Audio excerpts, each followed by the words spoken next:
Well, really excited about today and the signing class, 28 guys.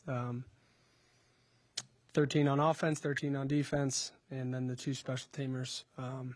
Feel like it's a really good class. It's a really good blend of players, too. They all have surely their strengths, and I'm excited to be able to add them to the team. It's kind of, we have 11 states represented in this, and I think we did a really good job of finding the right fit for us here.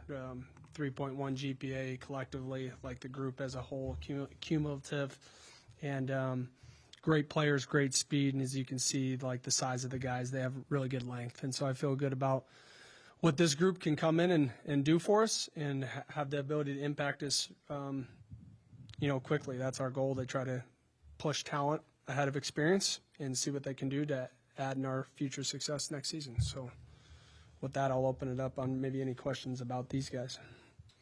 But just to knock it out, I was hoping you could go through these guys and kind of just give us some thoughts on each guys, what you thought about them. Yeah, I'll start in order by position. Really excited about Hudson Curlin, who's been a player that we've had on campus numerous times. He was up for our junior day, and then just getting to know him and his family, we felt like it was a fit. It was a fit from leadership. He's a really confident individual.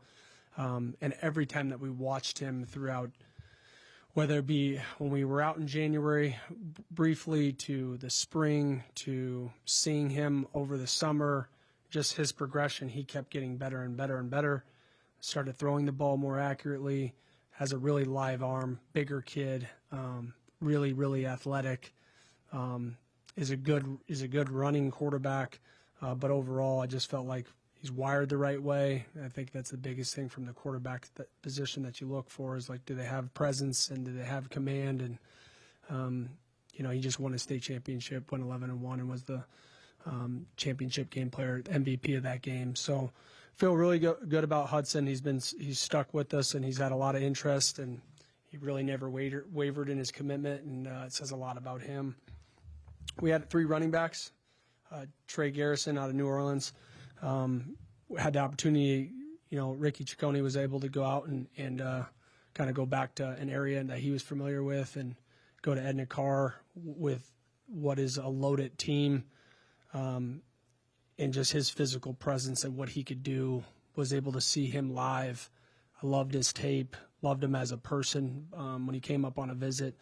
Really a determined kid to take the next step, and he will be an early enrollee, so I'm excited about what he can do for us. CJ Toney, a dynamic back from Texas, really a multi-sport athlete, really talented, had baseball opportunities as well, something that he was passionate about, and I love the multi-sport athlete. Dynamic athlete that has verified speed, and a physical back, a guy that can get downhill and make people miss in a small hole. And so he's a great addition. And then Trey Hill, who I think could be a sleeper in the class. He didn't have a ton of recruiting going on from Katy High School in Texas. And when we were able to get out and see him live redirect, see his agility, he's a bigger back, really physical kid. And Coach Kirkwood was out to go watch a game and kind of solidified our thoughts on him. He had a couple of huge runs inside of that game and was able to show his breakaway speed. So a bigger back that has speed, and a great kid that really wanted to be here too. That's what I would tell you. He really wanted to be here, and told us that off the jump. And it came to fruition for him, and so I'm extremely happy for him. At the tight end position, Luke Gaylor, a really a tight end body that I'm very, very familiar with. Was able to see him live out at summer camps. We had him up early and got to know him.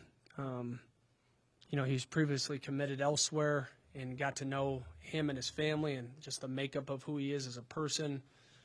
Got to spend time with him and his family, and then they were able to come out on a visit, and they absolutely loved it. Similar background, kind of growing up. His father's in the police force, and that's kind of the background I came from. Really dynamic pass catcher, bigger tight end, one that will be more ready to impact us right away. Drew Bird caught our attention in the spring. He was a guy who I loved his junior tape. And there was a lot of tight ends out there at that time that had huge, offers elsewhere, and a lot of offers just with the size and just overall size. At times at tight end, you get a ton of offers, and he was one that didn't. And I probably liked his film early on, maybe the best of majority of all tight ends that we had the opportunity to recruit. Natural pass catcher, has shown the ability to put his face on people in space and redirect and block. And it's hard to find that type of body that is that athletic. Wide receiver-wise, Malcolm Watkins is a kid that we were on early. He was one of our top wide receivers that we were going at early in recruiting. Kind of shut down his recruiting. We had planned on getting him up on an official visit in the summer and just didn't work out. And so he ended up committing to Oregon State.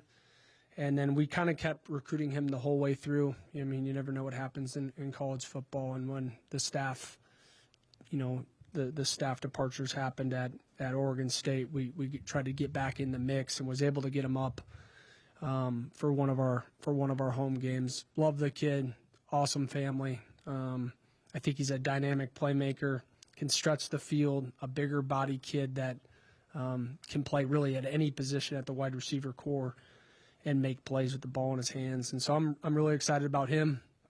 Matthew McLean out of Texas. I've probably gotten to know Matthew the most. A ton of phone calls with Matthew. We were recruiting Matthew originally at safety, just because of his dynamic ability to high point the football, tackle in space. He's got a really good frame on him. And his real desire was playing wide receiver. And with his athleticism and his ability to showcase that on film, ability to catch the ball away from his body, separate, I feel really good about Matthew just as a person, his work ethic. I have a prior relationship with the coach that he was with freshman through junior year at Prestonwood Christian Academy. And the head coach there, Donnie Ennis, spoke really highly of Matthew, and it made me feel better just about the overall fit of who he was as a person.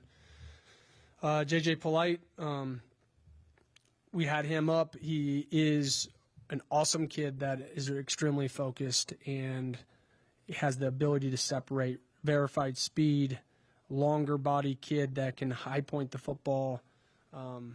Overall, just a great athlete. And I do believe that, he may be a guy that kind of stands out early in his freshman year. O-line-wise, I feel really good about these four guys. Cooper Daines is a local player here from Spokane. He was one of the first players that I saw in this class just out recruiting in January, was able to see him work out in the gym, and it's hard to find bodies like that move like that, and plays on both sides of the ball. And when I got the opportunity to go out for one of the bye weeks, was able to go see him play, and he was playing defense, and I thought the kid's an absolute no-brainer. Big, long, physical kid with a great background and a great family structure. He was one that I think it was almost shocking that we were recruiting him just because he's not a social media guy. Doesn't have Twitter, doesn't care about those things.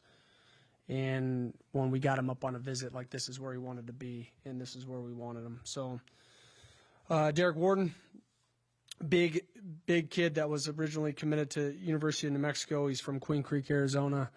Physical player. We were able to get out in the spring, and he had just committed so early, but over the time, just getting to know him, his physical makeup, he is him and Kingston kind of frame-wise right now are maybe the most ready to compete early on in their career.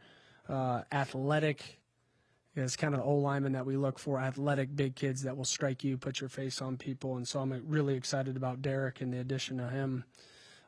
Kingston Futuali, was able to see him early in recruiting. He's from O'Day High School in Seattle there. Great football program that produces a ton of prospects and a ton of Division I players, and honestly, early in recruiting, I felt like of all the players that were getting attention, he wasn't, and I loved his film maybe the most. Great leader, really a humble kid that we just developed a relationship, and having him up, numerous times, getting to know his family, he felt like it was a fit, and so did we. And so I'm really excited about him. He has been the first. He was the first commit out of this class, and he's stayed, in constant contact, always easy to talk to, and he was excited to be a Coug, and so we were really excited to add him. Benji, we've been recruiting Benji for a long time now. Doesn't have a huge social media presence. He is originally from Congo, but he's been living in California. He's a foreign exchange student. He's new to football. He's really raw. But at the same time, what he's gone through in his life, moving away at age 14 to come to the States and kind of learn an English language. He already knows French, and he knows Spanish. So I was like, if you can learn 3 languages, we surely can teach you football. Really, he looks skinny in his pictures, but he's about 6'7", 280. He was just up last weekend. I think he's a steal, and I think he's going to really develop. D-line-wise, Savion Bartholomew is a player that we kind of caught on to late, and a really physical, big kid that has the ability to play early because of his size and because of how fleet of foot he is. Really an agile kid for how big he is. Extremely physical, hard to block. Another player from Louisiana that we feel really good about. Jake Jones, he was another early recruit for us. Great family. We had recruited him at South Dakota State early on. Honestly, when we were recruiting him then, I thought he was a senior. And then looking back when we had made this transition, I had realized that he was only a junior at that time. And so it was a highlight for us to get him up early, get to know him. He had a lot of interests early on, and has only developed and gotten better. Big physical kid that will put his face on you and be really physical at the point of contact. Javon Joseph, he was a kid that was here in the spring, and we got to know, and then we got to see live, and seeing him live at camp really just solidified it for us. We offered him after camp, and he committed on the spot, and we felt like it was a great fit just on the visit itself, but we still wanted to see him in person, just move around, because the tape says one thing all the time, and then you could see person or somebody in person, and it maybe doesn't always match up, but it surely matched up. And so he's been locked in with us, has gotten interest, and always stayed solid with us. Tyler Bernstein is another player that had a ton of interest early. He was a summer commit. I think Tyler is a stud and can make an impact. He's a natural pass rusher, long, athletic kid, and his film kind of speaks for itself. But Dad was a former football player at ASU, and he's got great lineage. I do think that Tyler will make an impact really quickly in his career. Bradley Esser is a player that I've probably known the longest. We recruited him at South Dakota State. He's from South Dakota, or Harrisburg, South Dakota. We offered him there as a sophomore. I felt like we got to see him numerous times, and I felt like he was surely going to develop. He was at that time playing safety at 6'2", 195 pounds, and I've always thought this kid's going to play linebacker. Great speed, great agility, and he's only gotten better. And so I'm really excited about him. Landon Kalsbeck, from Colorado. Both of those two kids, Bradley and Kalsbeck, very similar. I think they're wired the right way. Kalsbeck reminds me of the player that we just had at South Dakota State that was, a 4-time All-American and set one of the records for tackles. Just a dynamic playmaker, plays on both sides of the ball. I really don't, for most of these players, care what position they start at. I look at their skill set, how they compete, and he's one that jumps off the tape right away of just how, for one, how he takes care of his body, the strength and conditioning, like it matters to him. And usually those hyper thought out kids end up being your most disciplined players in every aspect. Who am I missing there?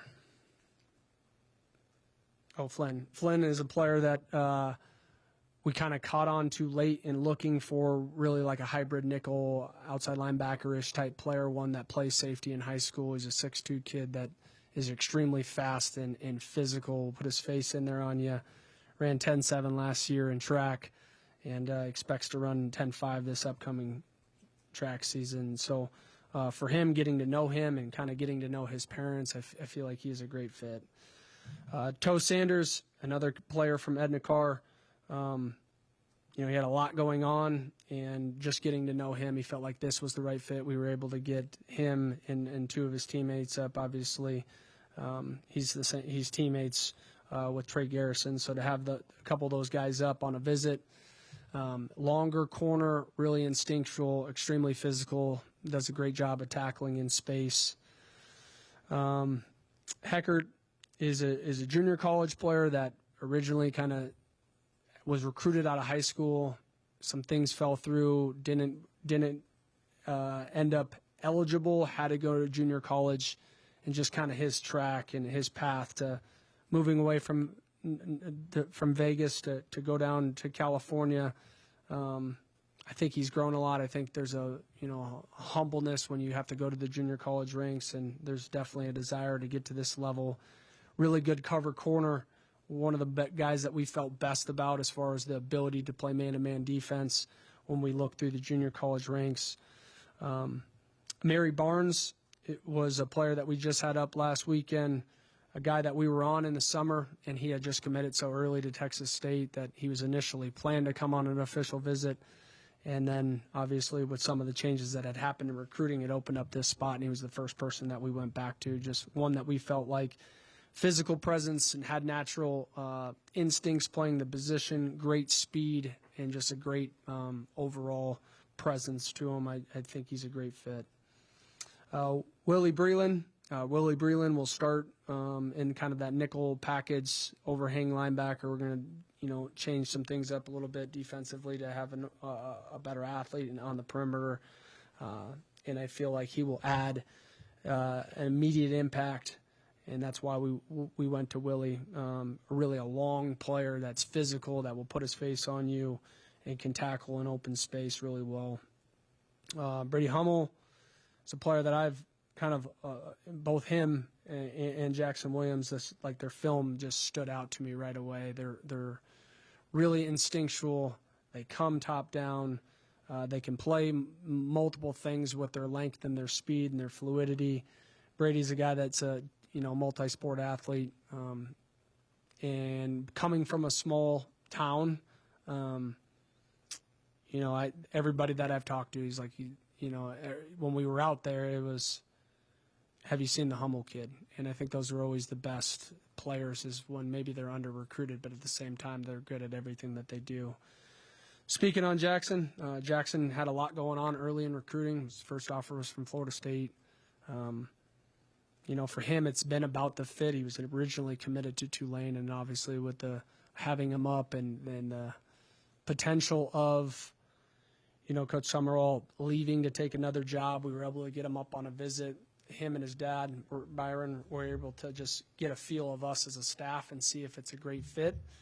And we felt like it was a great fit for really all of us. But, when the departure happened at Tulane for Summerall, I think for him it was about finding the right fit and the ability to go to Florida but sticks with us here with the Cougs.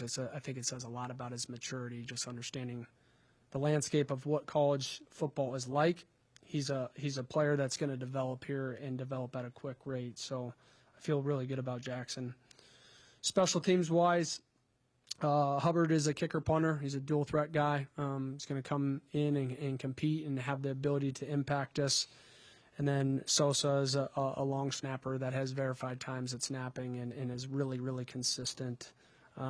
Overall, he got here and our conversation lasted maybe 20 minutes at most as far as where he wanted to be and what he wanted to do. He's coming from a lower level, but at the same time, at that position, it is a vital role to have a guy that is as good as him at it, because he can immediately impact your football team. So overall, of these groups is a good spread, and it's a good spread of where they came from.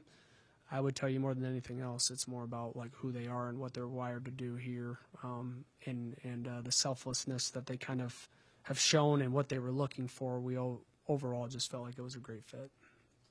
You mentioned just like the pure spread of states going on here. What did it take to kind of establish a presence in all these different areas, and I guess what's kind of the key to keeping that going in the long term? Obviously, we've evaluated hard the state of Washington, and obviously, as Power 4 schools come into this, and they're all over, some of the top players, after a while you start to say, okay, where's the next ground that we need to, attract? Obviously, we recruit Oregon and Idaho and Montana and Colorado and Arizona and California.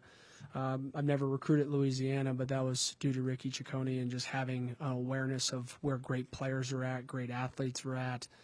And when he started showing some of these players, I was like, yeah, okay, we're going to Louisiana. And so I think Texas is always recruited. It's recruited nationally. Not that we were heavy into it, but we recruited some parts of Texas, even where I was last at. So Mississippi's got some of the best junior colleges in the country, and the amount of players that are there. And then obviously South Dakota and just the Midwest and my roots. Originally we had a couple guys from other states in the Midwest as well, but it's the nature of recruiting. I'm more focused on, who stuck with us and who wants to be a Coug than, who's no longer a part of it. But it is the nature of recruiting with some of these things that you're trying to find the best. Sometimes, you're trying to find the best players that fit you, and those come from all different areas of the country. The one thing I could tell you is that these guys are extremely excited to be a Coug, and I think that's, I'm not going to, some of these, I'm not going to twist your arm to come here.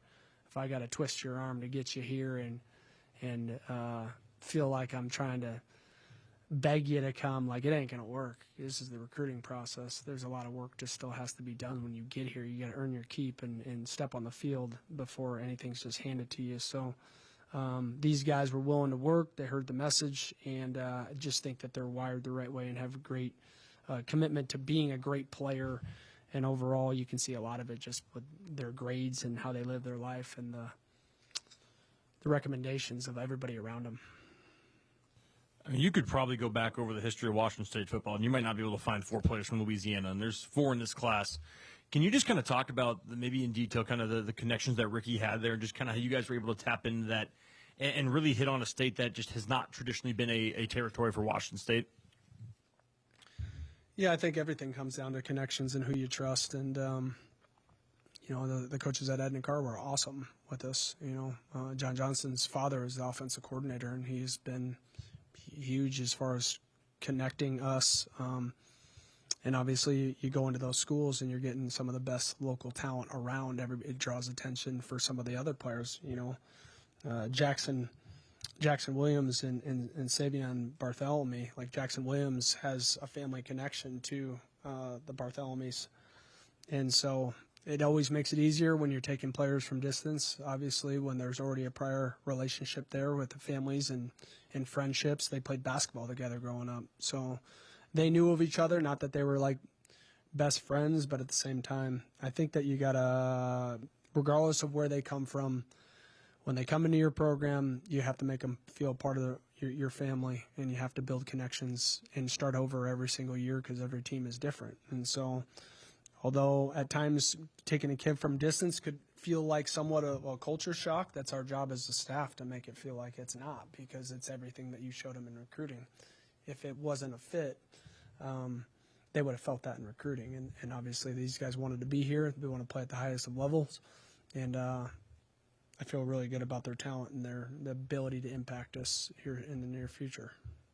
When you look at this list, who are maybe the couple guys that you kind of feel like, at least right now, obviously still being many months away from it coming to fruition, but could be this class's version of Carter, of Sullivan, of Donovan, the guys who can get on the field pretty early and play impactful roles as true freshmen? Yeah, this is a cliche answer, but I hope all of them have that mindset that they can come in and impact us. That's what I told them in recruiting, that they're going to get a fair shake. They all get the same amount of reps as we develop them. we'll see how it shakes. Some of these guys will be here in the summer. Many of these guys are going to be early enrollees and have the ability to learn the scheme in the spring and take the next step. And I think at that point I'll be able to give you a better answer going into summer of who are some early players that may be able to help us just with where they leave spring more so than where they're at right now. If I didn't feel like they could help us in the near future, I probably wouldn't be, standing on the table and raving about these guys. So I'm excited about their future. Obviously, this is just the initial part. It takes a lot to be a great player. You got to have a certain level of focus and commitment to excelling, and it doesn't just start with your athleticism. It's allowing your athleticism to be showcase that by how you study and understand a scheme and be able to play fast. You guys played freshmen this year. How much do you guys, talk about that with recruits, and how much does that help them realize that, you're not just selling them an image, but really they can show up and immediately get on the field? Well, when they come to a game, they can see who's highlighted, just true freshmen, and they ask about the number and who's so-and-so and who's coming back. And if anybody's nervous about, well, who's ahead of me, I don't want them. Because I think that's just a showcase of, like, you're not willing to compete just because there's always going to be players on every roster. That's always a question. How many wide receivers taken, or how many running backs are taken, or how many this or that, or what classes those are. Who's to say if they go to a different school that a school doesn't take a transfer if they have the opportunity to take a transfer? You got to compete. We coach them all the same. And as I've said before, we're going to believe in them when they step on that field, and if they, are technically coming off the bench in a reserve role in some capacity, they're a starter when they step on the field. We have to teach them as that. We have to prepare them as that, and that's my plan. I've always tried to get freshmen ready to play as fast as possible, and even for those players that aren't going to be here in the spring, just with finishing out high school, we still work with them, over Zoom and do a lot of prep work so that we can cut the knowledge gap from high school to college. A lot of schools have shifted from, focusing so much on high school recruiting to try and fill holes in the transfer portal. With 28 commits, clearly this is still a huge priority for you guys. Why is that? Yeah, I think there's a lot of talent out there, and I think the best talent still comes from the high school ranks. When they start with your program, they hear it from one voice. They stay consistent about the steps in which you want to take them. They get to know you as a person, and they buy into an overall culture of a football team. And through that, you can create a selfless product that shows up, that plays with a certain level of spirit on the field. And that's kind of what I know. I'm not saying that we're not going to go to the transfer portal and kind of, fill some spots here and there. But at the same time, I think to have success long term and to have success over time, you need to build it from the high school ranks. Coach, with all the DBs and safeties that you guys just honored on Senior Day, how important was it to bring in Heckard and Willie and guys who can step into those roles right away with just, the sheer number of guys you just graduated? Yeah, I think it's important. That gives you a little bit veteran experience, guys that have done it at, the next step, junior college or not. We felt like I don't really care what level people come from. I really don't care about how many stars somebody has. I care about what they do. And does it show up on film? And then are they a good fit? And I feel like those two guys are an example of that. They came here. They were excited to be here.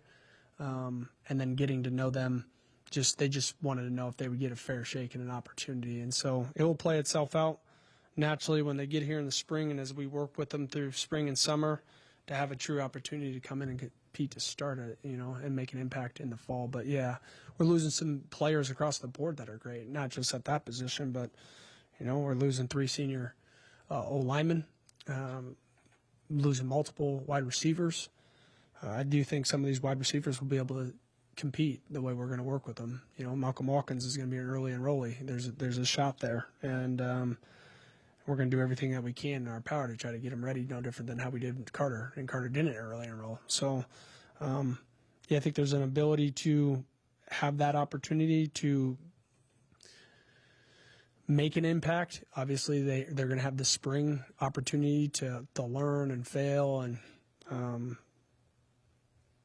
that's a positive for sure. Another positive of not being an early enrollee is that they work at a freshman rate, because we work with them one-on-one, or we work with them in group settings and teach them at a much slower rate in the spring when they're not even here.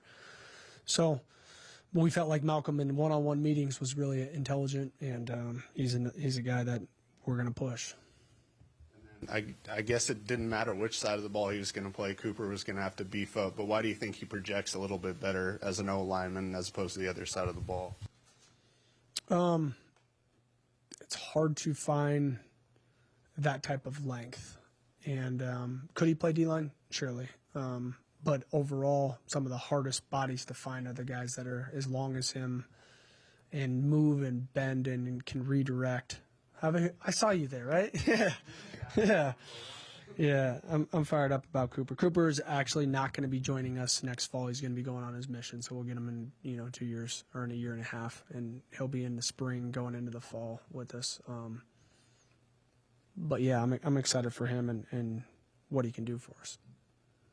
This time last year, obviously you were in Brookings, kind of had a rush to meld your recruitment processes at both schools. Now having kind of a full year to ramp up and talk about WSU with these recruits, what are you most proud of the job that your staff was able to do with a little bit more it's still rush, it's still chaotic, I imagine, but a little bit more stability? It was a sprint. Obviously, recruiting is ramped up to where we're offering 8th graders, right? So it was a sprint getting to know this part of the country more than anything else, and getting ourselves familiar with California and Texas and the state of Washington and every surrounding state that connects to Washington. Is just that part was a little unique and different, and then trying to build relationship with coaches. I would tell you more than anything, I feel really good about these players because of what our recruiting staff has been able to do for us as far as creating cut-ups and us visually being able to go out there and witness these players live in some form of, whether it be a spring sport or seeing them at summer prospect camps and watching them sink their hips, redirect, compete versus another person. All of those things are extremely important. And, yeah, I always feel better about getting to watch somebody's demeanor and presence as they compete, because you can be the fastest person in the world. And if you're unwilling to compete, if you're unwilling to be physical, if you're unwilling to, sacrifice and be a selfless teammate, you're just fast. And that's it. So I put more stock into who people are and what they're about. And honestly, take a lot from how they were raised. You get a lot from one-on-one contact with parents. And when, the parents seem off to me, the apple doesn't fall too far from the tree. And I feel really good about how these kids were brought up and raised. And I haven't been wrong about that too often. To flip a couple guys from Texas State. Obviously, the Oregon State coaching transition helped you get one of the guys. But how would you evaluate how this class stacks up in the scope of the Pac-12, the new Pac-12, and what it kind of sets up for you guys not only next year but going into the future? Not that I care about this, but this is a second-ranked class in the new Pac.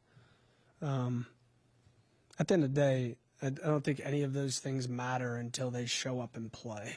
We'll see what that product looks like here in a year, 2 years. I'm curious with just like this day in general. I mean, even up to today, it happened at Ohio State with coaching carousel and things like that. When you have a situation like where college football is at right now, and you see everything that's going on, and some kids deciding not to sign early, and maybe you're going to have to recruit them more and things like that. I guess just this day as a whole, how has it kind of changed for you and your coaching staff and the stress of a day like today, but also knowing you've got another one coming up here soon? Yeah, it's stressful because you can recruit these kids for 6 months, and all of a sudden somebody comes in late and says something that you might have said 13 times over. It's new. It's new, right? And it piques their interest at times, and it's kind of trying to find the right kids that value a relationship and value the commitment and being with them from the jump. It's also making sure that you're also evaluating what else is out there and their genuine interest in you as well, and being able to hear you out. We got a couple kids this past weekend that we had recruited and then kind of stopped because we were honest in the actual process of how it works. You know, a lot of people take too many commitments and then drop people late just because of the uniqueness of college recruiting with how many decommits there are naturally. And I think still the best way to do it is to be honest and tell them the truth and not overpromising something that doesn't even exist in the moment. And that's how we did it. And honestly, that's why Maxwell Woods is with us. Maxwell Woods was a player that we didn't get initially because we had taken a commitment from somebody else, and we had told Maxwell, we no longer have a spot for you. We could have took his commitment, and Trey Hill was identical player. Trey Hill committed to us and had thought about potentially waiting to enroll in the spring. And some things happen, and those are the players that end up, you know, grateful for their opportunity and then showcase their work ethic and their skill on the field because they're thankful for the opportunity. And of all my years, when you can build a relationship and the players feel like you're invested in them and you told them the truth, you end up getting a better product when they show up. A little more about Kingston out of Seattle. Obviously, getting to know that market, getting to know Seattle. Talked a lot about what you like about Kingston, but what did you notice about the O'Day High School program that makes it kind of this hub for college recruits? They're coached really well. It's ran really disciplined. Coach plays the best players and tells them the truth. Felt that from the moment I stepped foot on that campus. As they all came in to speak to me, you know, I spoke to him like, you know, who are some of the best guys. As far as Kingston, very mature for his age. He's like an old soul and really a serious kid, but has a light side to him. And just getting to know him and his family and what is really important to them, I felt like it was a great fit because those are all similar characteristics and values that I kind of stand for as well. So I'm excited about Kingston. He's been a joy to get to know, and it's been great to kind of get to know his parents as well. Talk about those characteristics and values and getting to know this family. For you, what's most important to you when you're looking at kind of a family picture for these guys? Oh, one that values a relationship, one that wants a kid to not get caught up and they don't ask about playing time. They know that playing time is earned and not just deserved. One that values an education still, because if those things are still the values in a program, you have a great opportunity to build a relationship with them, push them and develop them while education is still one of the more important things in their life. Obviously, they got to have the skill set to do it at this level, but that's our evaluation, and that's why we offer them a scholarship. We felt good about it. And then as you get to know them, you get to realize, are they a man of their word? Do they follow through? How do they treat people? Are they selfless? Do people in the school speak highly of them?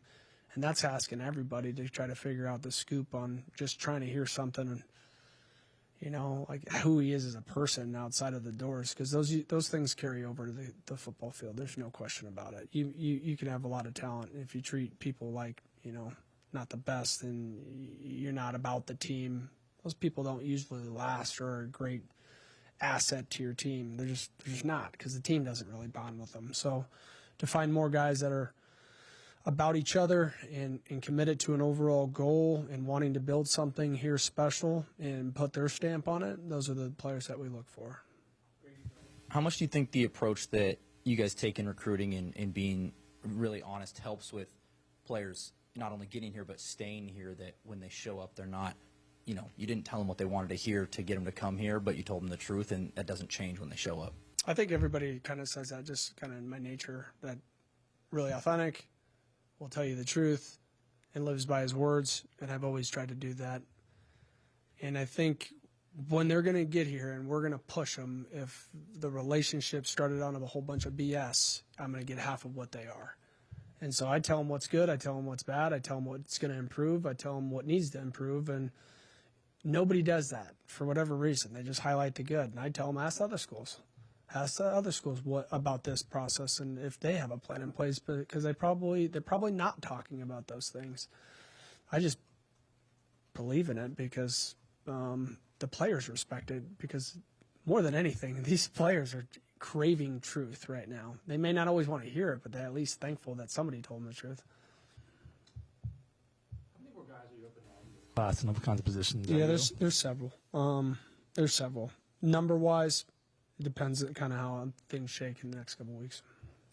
Then how much sleep do you get before signing day usually? No, we didn't get too much sleep last night. We were up here at 4:30, and the time zones created that naturally. But talking to the players, making sure that they were situated and understood what was expected of them the next morning, and it's kind of nice that they weren't all at the same time zone because you can break it up naturally, and everything's electronic these days, so it's as easy as a DocuSign, and they shoot it back to you, and it's easier to connect that way. So for what it is, I can naturally get up early, but just last night being long and trying to connect with players, and then obviously this morning connecting with players really early. I'm really excited about this group, though. I can't express that enough.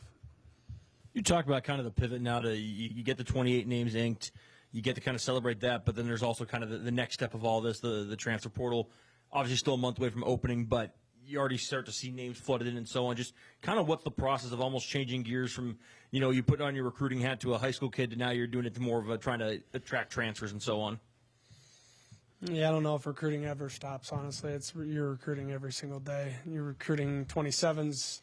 You're recruiting, looking at, here shortly you'd be looking at 28s to turn to 20, the 28 class. But, yeah, surely we're looking at all the players that are going to be entering the portal to see if they have the skill set to play at our level, and we haven't started the process. We technically can't connect with the players yet. So do they hit these benchmarks of what we're looking for from an athletic standpoint, and then we need to invest in them and, do deeper dives. We've started that with many players already, just trying to call their high school coaches and also connect with maybe coaches that we know that they've played for, and just, would you take them all over again? And if the answer is yes, then it's kind of a green light for us that the kid would fit. If they're like, no, we move on. I'm not gonna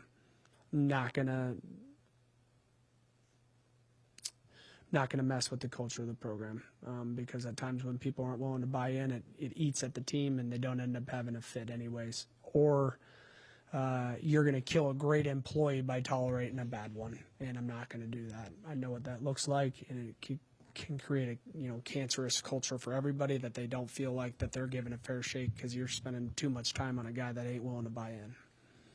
I asked you a couple weeks ago just kind of about all the different hats kind of you have to wear, just in terms of at that point of preparing to try and make a bowl game, and now it's you're coaching, you're preparing for a bowl game. You obviously got the signing class. We just talked about the portal. You've also got the player retention aspect. I mean, you say recruiting doesn't stop. Does any part of this ever stop, or does it feel like you're doing four things at once always? When I leave this press conference, I'm going to go home for a little bit. Yeah, so that's where it's going to stop for me. But, it doesn't stop. It doesn't stop, and I don't know if it will ever stop. It's just, this is the life I chose. This is the life we all chose. It takes what it takes to win, and we're willing to sacrifice that. At times I wish there was a little bit of everybody in the country has to put a pause for at least like 48 hours. Maybe some people do that. I have a hard time doing that. Even when it is my downtime, my phone is always, I'm guilty of that. I need to do a better job of being present with my own family. But right now I'm trying to build a program and have success and live out the things that I said I would do. So that the staff said that we would do. And we're trying our best to try to create that here. Anything else for Coach? Thanks, guys. Thank you. I look tired or what? That's all I said. It's the no hat. Throw me off.